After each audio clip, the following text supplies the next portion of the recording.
আজকে আমরা মানসিক দক্ষতার একটা অঙ্ক সলভ করব। এই টাইপের অঙ্ক কিন্তু বিভিন্ন পরীক্ষায় এসে থাকে। আমরা যেটা আজকে নিয়েছি এটা 48তম বিসিএস এর সেট। এই একটা অঙ্ক যদি আপনি বুঝতে পারেন তাহলে এই টাইপের যত অঙ্ক আছে সব সলভ করতে পারবেন। আশা করি মনোযোগ দিয়ে ভিডিওতে দেখবেন এবং বোঝার চেষ্টা করবেন। দেখুন নিচের চিত্রে মোট কয়টি ত্রিভুজ আছে। এখানে একটা চিত্র দেওয়া আছে, এখান থেকে বের করতে হবে এই চিত্রে কয়টি ত্রিভুজ আছে। এখন এটা বের করার জন্য আপনাকে প্রথমে কিছু বুঝতে হবে, সেটা হচ্ছে ত্রিভুজ কি। ত্রিভুজ সম্পর্কে বুঝতে হলে আমরা দেখি যার তিনটা বাহু এবং তিনটা কোণ আছে সে হচ্ছে ত্রিভুজ।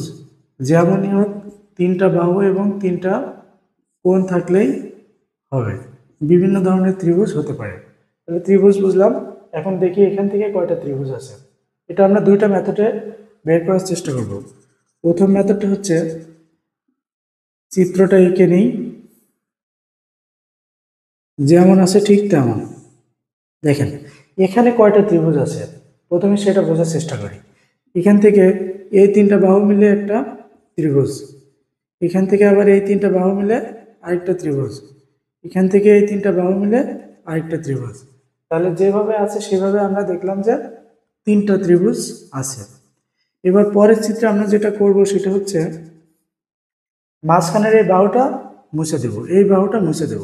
এই বাহুটা মুছে দিলে কি হচ্ছে দেখেন, প্রথম চিত্র ছিল এটা, দ্বিতীয় চিত্র এটা। এই বাহুটা যদি মুছে দিই তাহলে এই অংশ আর এই অংশ মিলিয়ে দেখেন আরেকটা ত্রিভুজ হয়ে যাচ্ছে। তাহলে এটা কত নম্বর ত্রিভুজ? 4 নম্বর ত্রিভুজ। এবার ফাইনাল যে চিত্র সেটাতে আমরা কি করব, সেটাতে এই বাহুটা মুছে দেব। এই বাহুটা যদি মুছে দিই তাহলে পুরোটা মিলে আরেকটা ত্রিভুজ হয়ে গেল। তাহলে মোট কয়টা হলো? ফাইনাল হচ্ছে 5টা।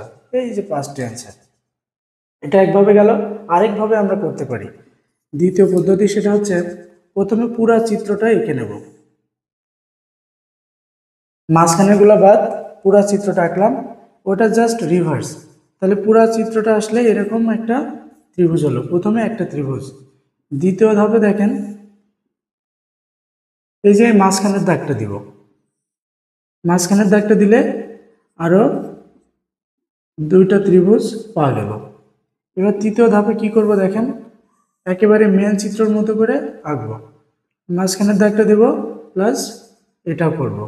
এখানে আবার কয়টা ত্রিভুজ বাড়লো? আরও দুইটা বাড়লো।